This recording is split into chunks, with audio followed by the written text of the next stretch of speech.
evening. Good evening. This is Martha. Good evening, Martha. Hi, Martha. It is so neat to be here tonight. I'm just having lots of fun. Oh, I want to thank you, Matt, for playing Elvis again. That just makes me drool. Oh, we like it too, Martha. We're We glad like to do it. Yeah. You know, when he said Rolling Thunder, it made me think of that wonderful shaman Rolling Thunder. Did you hear that in the verse, Mac? Yes, I did. And I always think of that marvelous Indian and what good he did for so many people. I'm very familiar with Rolling Thunder.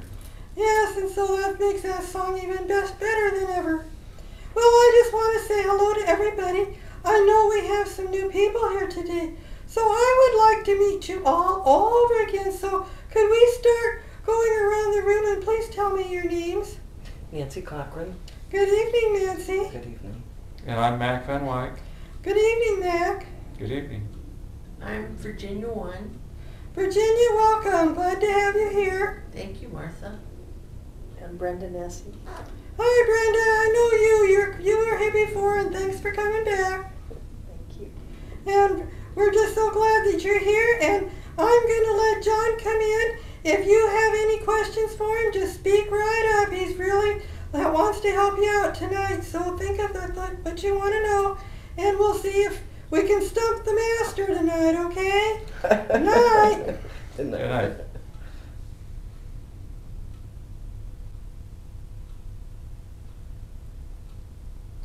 Good evening, everyone. Good evening, John. It is nice to be here on this sunny evening.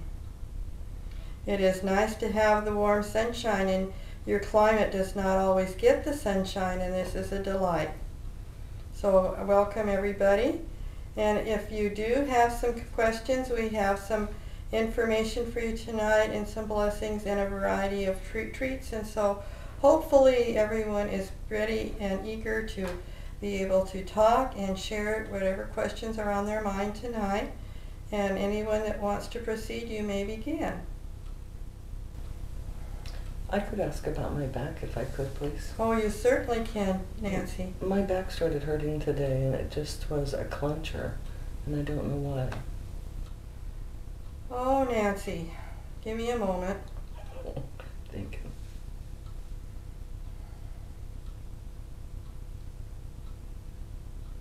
Did you have some stress just pop in all of a sudden in the last couple days?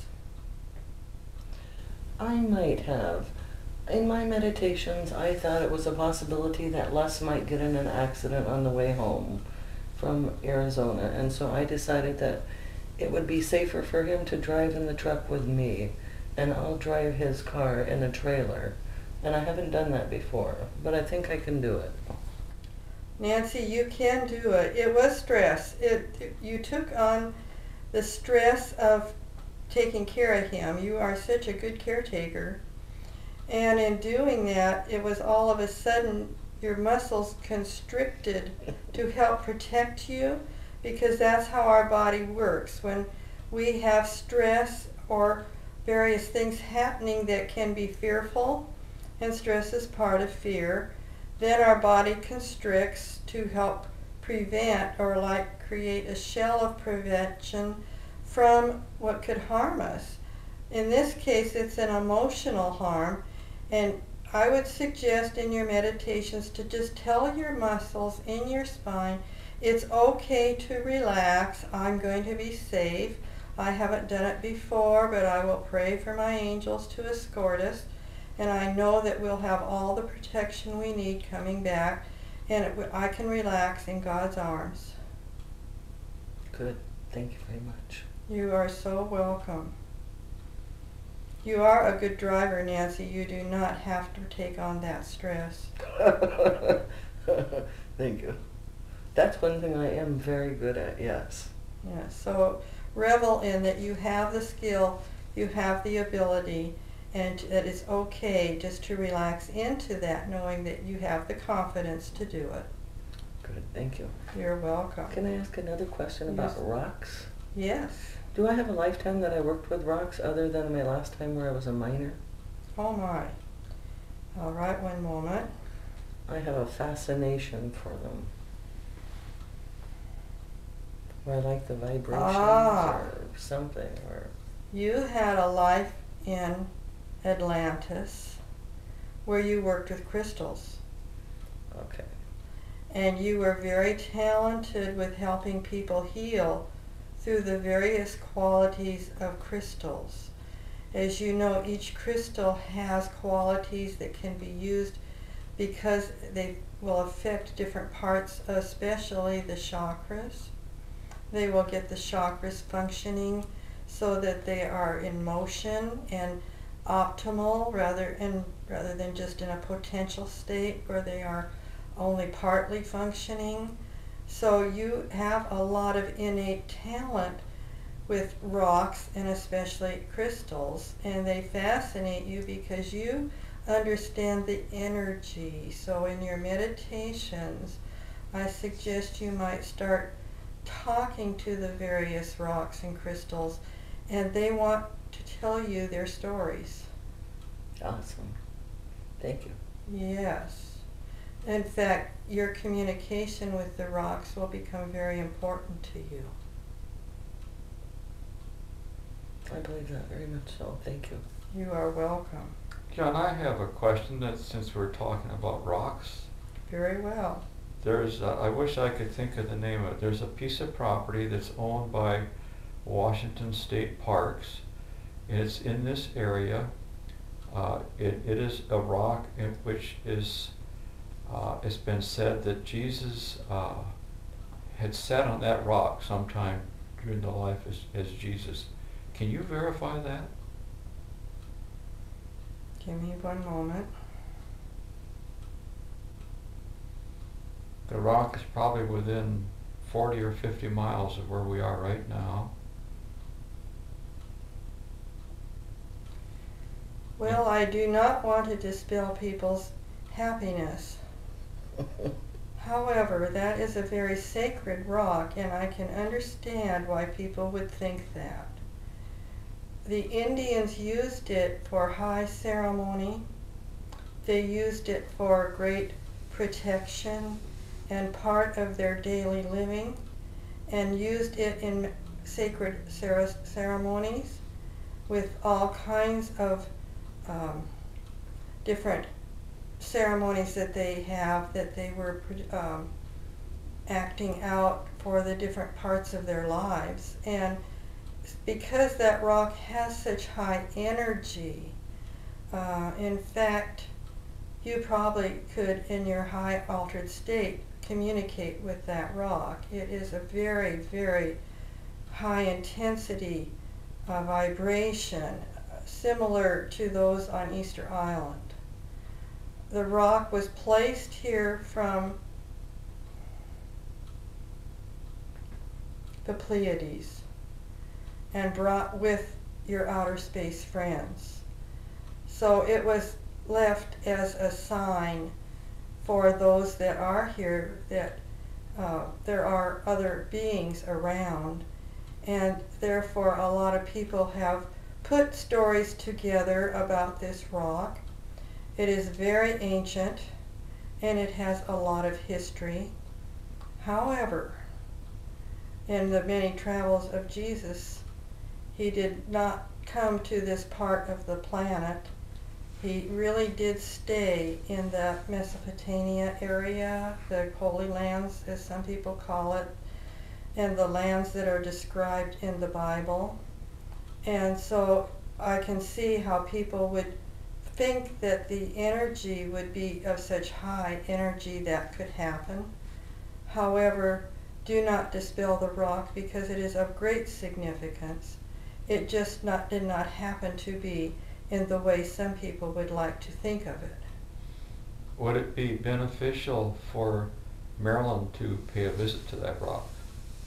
Oh, it would be beneficial for everyone in this room to go. It has high, high energy and many stories to tell. Mac, you have been to Devil's Tower. Do you remember meditating at Devil's Tower? I do. And how sacred that rock is? Yes. This is a very similar spot. It is a worthwhile place to go many times and raise your energy and your consciousness into higher wisdom and understanding, and you would receive great benefit from going, not only just through meditation, but physical well-being. It is a great, awesome rock, and is a benefit to all that understand and appreciate it. So definitely all of you that are interested in that, to pursue searching it out, would be a wonderful experience. Just really understand that sometimes we have what some people on this planet called old wives' tales, and this might be one of them. Thank you for clarifying that for me, John. You are so welcome, and it is nice to bring some honesty into places where it has not been. I think Marilyn and I will pay a visit, and maybe we can get grandmother Bernice Fallen Leaves to come with us, as she is familiar with the rock, and she's a wonderful person. Oh, she is a wonderful lady, yes. Thank you. Are there any other concerns? I'd like to know what's my purpose here? Very good question. Very good question. Let me think a minute. You are a light worker. You came to this planet to help change the density of energy into the light from the darkness. Third dimension is low, dark energy, full of fear. And in facing your fears, as you have done very successfully in many ways, you are raising your consciousness into higher light. That light is real. And as you do that, you hold light for the whole planet to make its transformation. So many people come and think they are going to be famous or write tons of books for people and have just lots of notoriety. But so many light workers are not famous through whatever reason they might have become publicly known. They are just doing what they came to do. And it's an everyday process of gradually moving closer and closer into the love that is truly who you are, opening up your heart for that grace to finally move out and fill you so that your body can transform and it can make the necessary changes from the carbon that has been your basic elements of your body. And it is gradually, at this point, we are all changing into a crystalline form for our basis of our lives. And in making that change, the light is becoming brighter and brighter for the planet's transition. So you are a light worker holding light for others and yourself, and it does not have to be a big, wonderful hooray in the middle of all the pages of the magazines. Some of the most profound people are doing the simplest things. Have you ever understood that simplicity is really the essence of who we are, and that society makes it complex?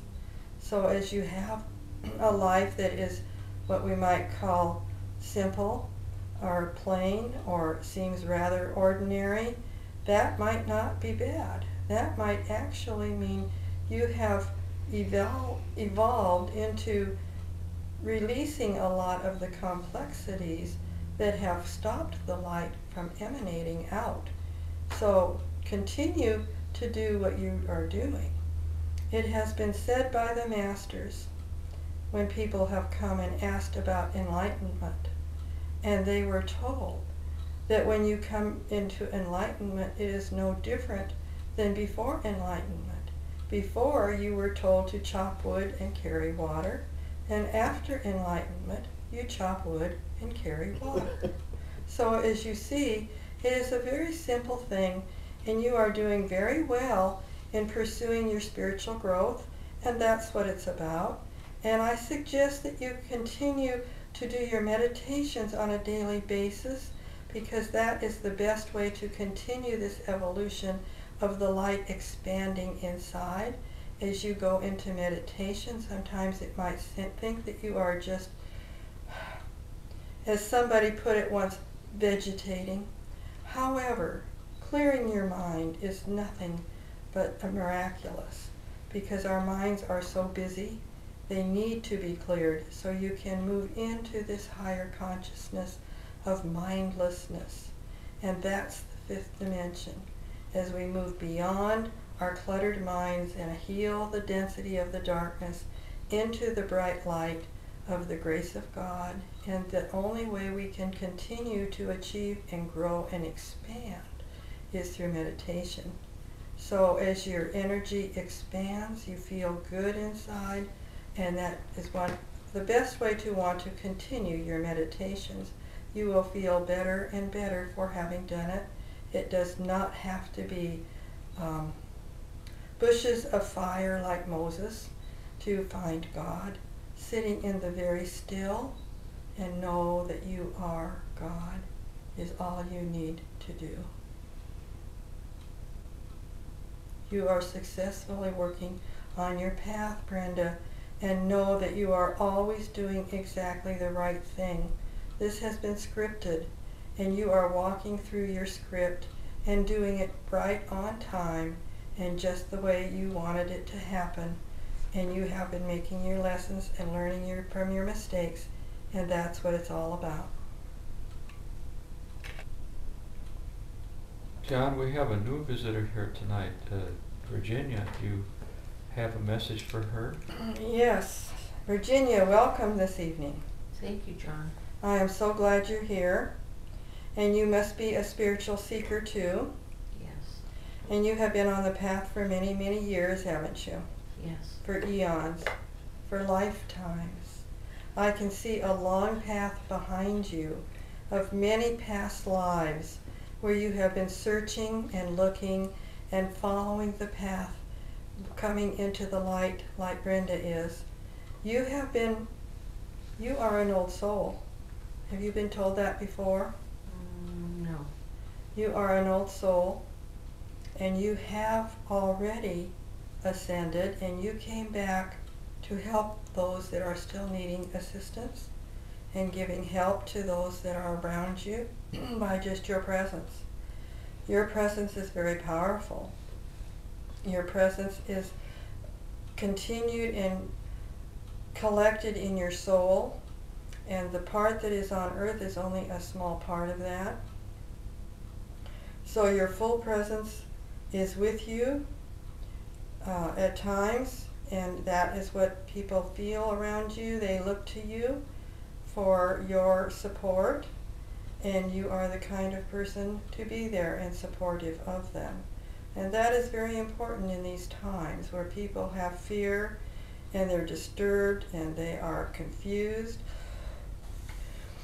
You have a very stabilizing force about you, and it is very pleasant and calm.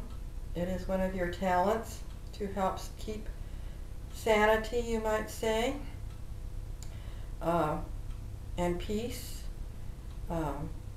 in your life and those around you. This is a great asset and a great gift to have. I commend you that you have returned to help others and be of service. That's really what we're all about, is being here and of service. God works through us in the work that we do, and we're being in service to manifest more of His being in our experience so that He can experience life as it is on this planet. And you are doing a very fine job of that. You are to be commended. Thank you, John. I've been told that I have a direct connection to God. Well, I would like to tell everybody here they do, and they do. So many people have been deceived in the past by thinking there are intermediaries. Some dogmas accentuate that, which is one way to distract you from going directly to God. We all are connected directly to God. That connection, that divine spark in our heart is in everybody. And it is necessary to let that spark open and shine and leave your heart to fill your being so it can manifest and manifest beyond you. In doing that, you can then connect directly to the higher self of you, which is God. Your higher self, which is your total soul, that did not manifest completely on the earth. You only brought what you needed of your soul with you. And so as you connect through meditation, you can, as you evolve is the word, as you evolve, you can dispel the clutter in your mind and reach that perfection of oneness with God, so that you are experiencing His energy and your energy merging. And that is the oneness that we all are, and that is what we are all working towards and approaching. That is what the spiritual path's goal is. And you have the ability to do that. And you still have what I might call some inner house cleaning to help accentuate and continue that to progress. I suggest that in your meditations that you ask God to remove any obstacles that are still there hindering, that your channel to His connection could be as clear as possible. And when you do release those items that you find in your personality and behaviors that are still obstacles and hindrances to being fully in service to God, that you replace it with His love and grace and fill that channel so that gradually it will be totally empty of all the things that you do not want, so that what is left is God. That's all there is. Thank you, John. You're welcome. I would like to say good evening because I think that we have Archangel Ariel coming in next. So if I would like to say good evening to all of you, and I'm glad to have met you, Virginia, and come again. Okay. And good evening to all the rest of you also. Thank you. Good evening, Thank John. you. Hello, everybody. Hi. Hi. Ariel. I'm Ariel, and I'm so glad to be here tonight. I love to bring blessings to everybody. That is one of my great joys, and you are all deserving of great blessings. People that come for these kinds of understanding that you don't get every place else, and especially as many books are not about what we are talking about tonight. So you are not only getting information, but you are experiencing it. May I commend you for taking the time in your day, your busy, busy day, to come and spend your time with us tonight. Thank you for coming. Thank you. We're glad to Thank be you, here. Ariel. I would like to take each one of you a chance, give each of you a chance to understand how wonderfully loved you are. Your angels are with you constantly. If you do not know their names, that doesn't matter. They have been with you since you were born. They are there all the time. However, they're saying you don't ask for help, and they aren't very busy. So they would like you to know it's time to get them busy. It is time to say, oh, I need some help with this one, or this situation, this job. Marilyn has developed a prayer where she daily asks her angels for the most benevolent outcome of certain situations, and we love to help her. She has had much nicer experiences because of her asking us for help. You see, people think they have to do it all themselves, and we're here to take some of that burden away. It doesn't have to be such a struggle. So when you ask for help, what's happening is, instead of getting the full enchilada of disasters, it might just happen to be a smaller section. You just had to walk through the experience, and it didn't have to be a disaster. We're helping you to weed out the worst part of it, and just know that you have solved the problem, and it didn't have to be climbing the mountain. Maybe just a molehill was enough to give you the right experience. So our help is very beneficial. Why give yourself so much trouble when we're there to help you? We would like you to ask us for your help. And Nancy, when you are on your trip to Arizona and you are asking for the most benevolent outcome of your experience in going down and driving back, you can get the best results. You might have a few predicaments, but you have our angels with you, and we will make sure that it does not get so difficult. Wonderful. Thank you. So your angels are just saying, ask us for helping with your daughter. Ask us for helping with your husband's situation. And all those situations that you need help with, we're here. We're here. Can I bother you to ask you for my angel some of the names? All right, I'd love to help you. Thank you so much. One of your angels has beautiful blonde hair, and her name is Angela. And she loves being with you. She has a very pleasant personality, and she loves you so much. She is just beaming with saying, Nancy is such a lovely lady, and I love being with her, and she takes things for granted, and I would love to help her. So she needs to ask me. And your other angel has dark hair. Penelope. They tell me it started with a P. Penelope. Penelope has been with you from birth. And she says that she's been here to help you through the many things that you wrote in your script. And some of the things that you wrote down for you actually got erased, Nancy, because your plate was so full. You did not need more. You were given a little leeway that you had so much you didn't need to, the dam would break if you had more. So we didn't want the dam to break.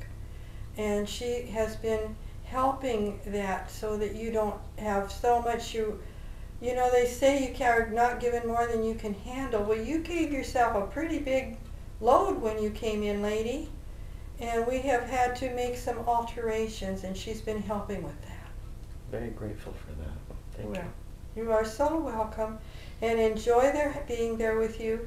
You also have a male angel. Let me see. Mark. He has red hair and freckles. He is cool. He is very much interested in making sure you are safe when you're trapped. Oh, and you have a trip coming up, don't you? I do. Mark is going to be with you on your trip, and be sure you talk with him daily to make sure everything is in order, so the car is has the water and the grease and everything, is the air is in the tires, and check them to make sure that they're the right whatever air pressure you put in. Just check it out, periodically, to know that you're traveling on with a safe vehicle. I will. Thank you very much. Yeah. And was I right about Les not driving? Mark said he's taking care of your driving, so you're going to be just fine. Wonderful. Thank you. Okay. That's good. I'm going to have fun. Oh, you'll have a good time. You're going to have lots of company. You're going to have your two gals and Mark. You're going to have a ball. The more the merrier. The more the merrier. Everybody's They're looking welcome. forward to the trip, by the way. But the angels are saying, well, we can help you get ready, too. Sounds wonderful. Okay. All righty. Thank you so much. You're welcome. Ariel, this is Virginia. Yes, I Virginia. wanted to ask you, do the angels that are around me get to choose to be around me, or they choose me, or I chose them?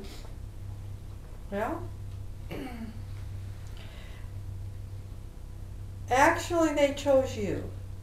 They are told where they are needed. And in your case, you have two lovely ladies around you. One says her name is Agnes, and the other lady says her name is Regina.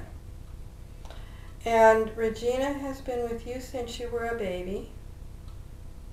She needed to take care of you. Were you born with some medical problems? Not that I know of. Were you premature? Not that I know of. Did you have some medical problems as a child? Not that I know of.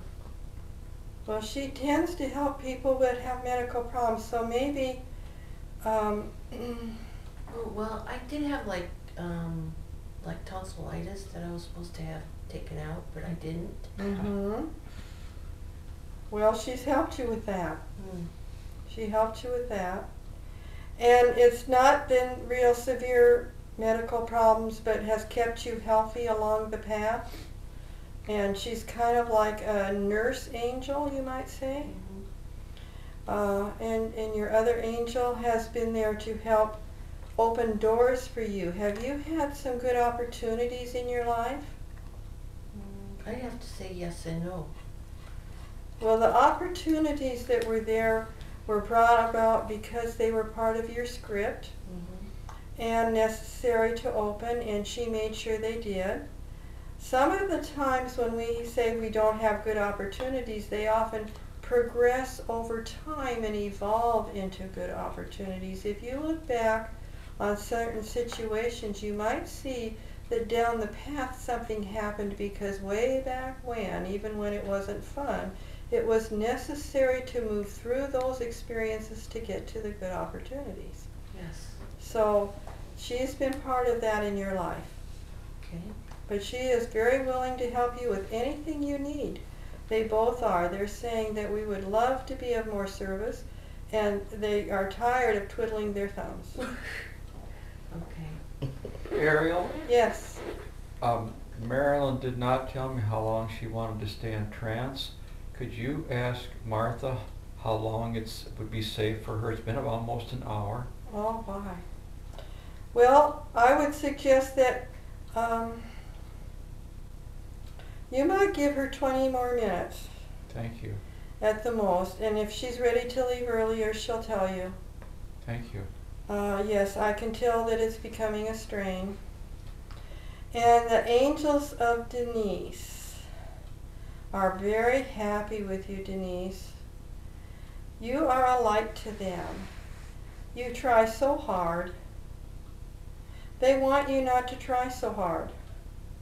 They want to help you. They're saying you make it sometimes harder than it's necessary. And they want you to try Marilyn's prayer of asking them, say, "Dear angels, I'm requesting the most benevolent outcome for whatever it is," and make life a little easier for yourself. Does that make sense? I have a feeling that you are very burdened right now. Is that right?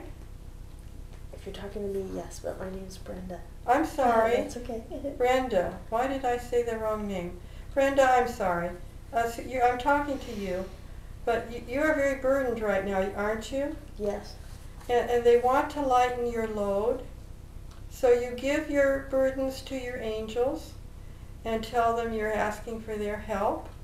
And just accept that things are going to get a little easier as you do that. Okay. And they want you to not forget, because you don't have to work so hard, they said. And you make, you're very conscientious. They say she's very conscientious. But remember, you don't have to pray and make it happen yourself. That's why you pray. It's so that it can happen. And they're saying, oh, it's interesting, they're saying that when you pray, expect it to happen and move away so it can. You need to give the space for it to happen, for the universe to come into that space, for it to manifest for you, and that will lighten your load a great deal. How does that sound tonight? It sounds okay, but I can actually say I don't know how to give it space anymore. Well, I suggest there are several little tools you might try. First of all, you can just ask God to take what is the difficult situation and lighten it for you, and just give it to God. Have you ever heard of a God box? No. Well, when you go home tonight, you might find a shoe box or a Kleenex box or some kind of a box where you can, even if you want to decorate it, that makes it even nicer. You can open your box, write out your difficulties, put them in the box, and leave the box shut. Don't take those things back. Because the trick is, if you take it back, then you're putting the burden back on yourself again and not giving it to God. There is a little story about a little boy who took his wagon to Jesus and said, "Jesus, will you repair my wagon? It's broken." Jesus said, "I will be glad to repair your wagon." And so the next week the little boy went to see Jesus. And he said, "Jesus, you didn't fix my wagon." And Jesus said, "You never let go of it, so I could." Do you get the point? Yeah. Oh, very good. So your God box can be very helpful. And if it's people, you can write out their names, you can write out the situations, you can write out the problems, you can write out, "I don't know what the answers are, God, please just send me the answers." Whatever works for you, put it in your box and make it your wagon and just give it to God and let Him solve those things for you. And the space will then be created. Does it make sense to Yes, you? and can I ask you one more question? Yeah, definitely. Can you give me any light on, that's funny, any light, any information on what's going on with my husband? His name is David Nessie. Is he ill?